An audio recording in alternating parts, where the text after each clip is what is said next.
நம்மளுக்கு +2 முடிச்சோனே நெறைய பார்த்தோம் அப்டின்னா கனவு இருக்கும். அதாவது இந்த ஃபீல்ட்ல போகணும் அப்டின்னா எந்த கோர்ஸ் படிக்கணும்? இந்த ஃபீல்ட்ல போகணும் அப்டின்னா என்ன மாரியான கோர்ஸ் படிக்கணும்? அந்த மாரி நெறைய கொஸ்டின்ஸ் நம்மளுக்கு இருக்கும். அந்த மாரி இந்த சாஃப்ட்வேர் இன்ஜினியர் ஆகணும் அப்டின்னா என்ன மாரியான கோர்ஸ் படிக்கலாம்? எந்த கோர்ஸ் கொஞ்சம் பெஸ்ட் ஆப்ஷனா இருக்கும் அப்டிங்கிறத இந்த 1 மினிட்ல நம்ம பார்க்கலாம். சப்போஸ் உங்களுக்கு இன் டெப்த்தா தெரியணும் அப்டின்னா நம்ம சேனல்ல வீடியோ இருக்கு. வேணும் அப்டின்னா நீங்க செக் பண்ணி பாருங்க.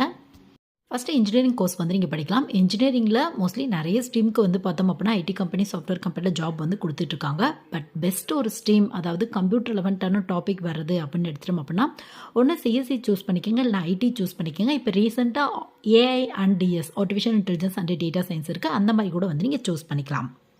ஸோ வேற என்ன கோர்ஸ் படிக்கலாம் அந்த மாதிரி கேட்டிங்க அப்படின்னா, நீங்கள் பிஎஸ்சி கம்ப்யூட்டர் ரெலவெண்ட்டாக படிக்கலாம். கம்ப்யூட்டர் சயின்ஸ் இல்லை ஐடி படிக்கலாம். அப்படி இல்லை பிசிஏ கூட நீங்கள் படிக்கலாம். பட் இந்த மாதிரியான கோர்ஸ்லாம் படிக்கிறீங்க அப்படின்னா மஸ்ட்டாக பிஜி படிச்சிங்க அப்படின்னா தான் ஓரளவுக்கு ஒரு நல்ல கம்பெனியில் ஜாப் கிடைக்கிறதுக்கான வாய்ப்புகள் இருக்குது.